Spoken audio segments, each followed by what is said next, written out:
Look at me, I'm on time. July 22nd. This is day 13, I think.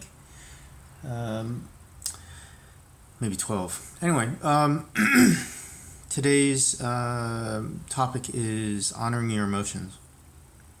I was taught to break my experiences down into 3 steps using this. This is a gate for communications. And it starts out with checking my perceptions, which is I've talked about before, to make sure that I'm hearing somebody clearly, or that I really see what actually happened, as opposed to having some foggy glasses or hearing something secondhand. The next step, though, is checking on what is my emotional reaction to this thing that I've just perceived. And a lot of times I think I have, anyway, confused my emotions with sensations. Like, I feel hungry. That's something in my body. Or I feel tired. Again, something in my body. As opposed to the emotional feeling of, man, I'm really frustrated because our food's not here yet. Or, boy, I'm really satisfied because I worked my butt off at the gym, and even though my body is really tired, I feel great. There's a difference, obviously, between the embodied sensations and the emotional experience. So here's another reason why this is important. The emotional experience is mine and mine alone, or yours. We might have common emotional experiences with people around us, like maybe we're at a ball game and a touchdown was just scored, and we're all feeling excited and maybe even happy if we're all rooting the same team. But maybe the stadium is split in half, and half of us are feeling excited, half of us are feeling really, really bummed because, wow, end of the game. Maybe a few people are feeling really scared because they've got a personal connection with one of the players down there, and that person is laying on the ground. After the play's completed, they're concerned about this person's safety. Maybe somebody's completely distracted and they're feeling like turned on because the person next to them just gave them a wink and they're thinking that they're being flirted with. So it's like, even in a stadium or especially in a stadium with that many people together, we're going to have a wide variety of emotional experiences from the same instance of circumstances. Now, again, this emotional experience is just ours, my very own.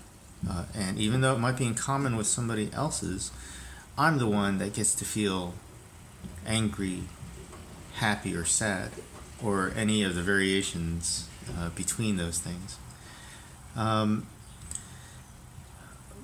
had to relearn, or actually learn for the first time, how to deal with my emotional experiences, because I didn't really get that when I was a kid. In fact, I shut down a lot because a lot of the emotions I was feeling were uncomfortable and painful at the time. I was bullied. Kids called me names because I was Chinese. I had kind of a flat face, so that was one of the names they called me. Chink and all the different racial slurs. I won't get into them, but my family also went through divorce, which was really confusing. Feeling lost and sad and angry because I didn't get to spend my life with my brother, who I loved very much. So I intellectualized things. I watched Star Trek, the original series, and there was Spock, who was intellectual, and I aspired to be like him because he didn't really get affected by things. I thought that was totally possible as a human, and actually I kind of proved it that to some extent it was possible. But then not only was I missing out on all of the emotional experiences of life, but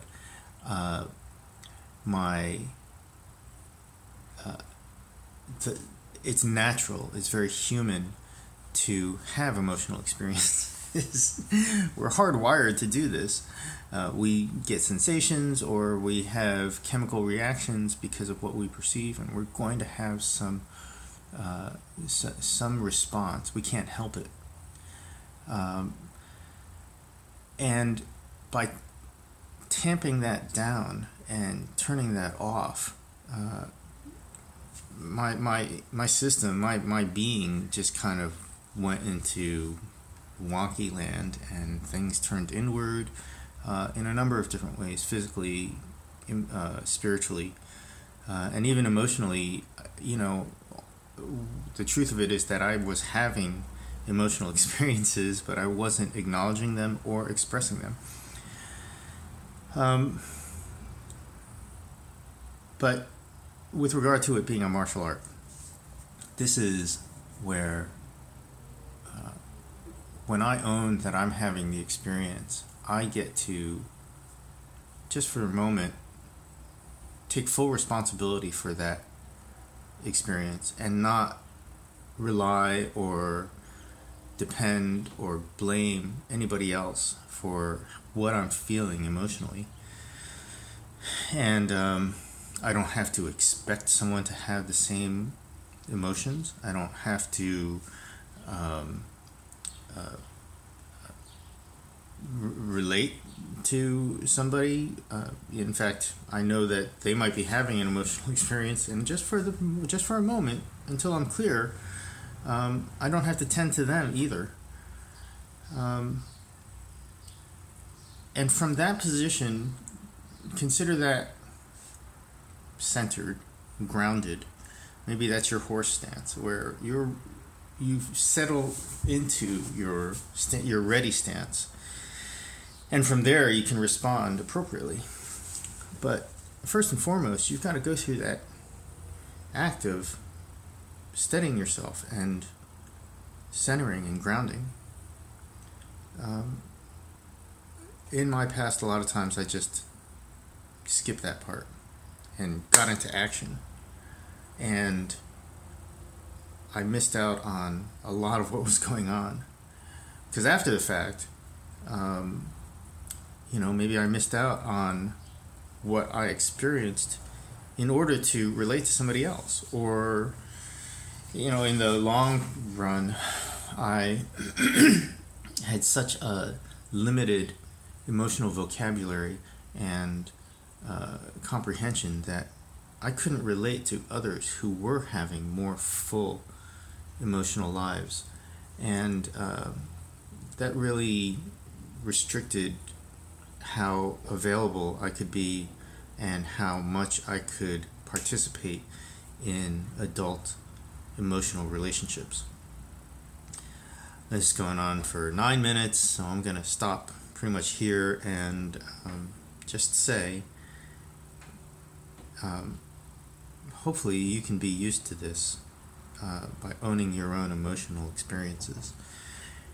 From there, with practice, it can happen in a heartbeat.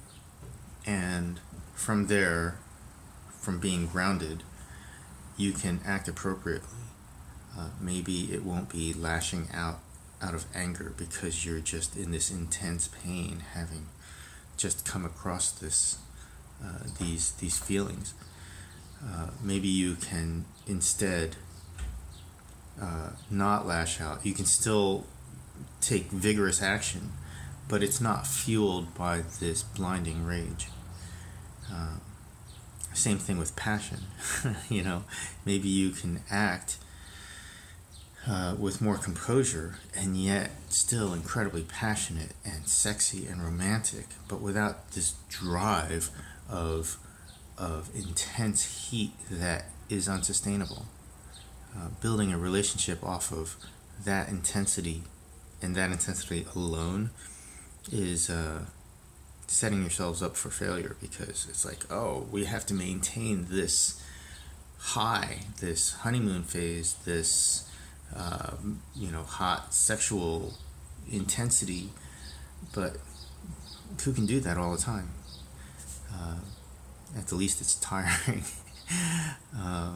And while it may be fun, we can have that fun intensity when we choose, when we're ready, when we're even in the moment, even spontaneously. But it's just not sustainable. Anyway, I'm a little bit tired, a little bit rambling, but hey, I got my video blog in for today. Thanks for listening.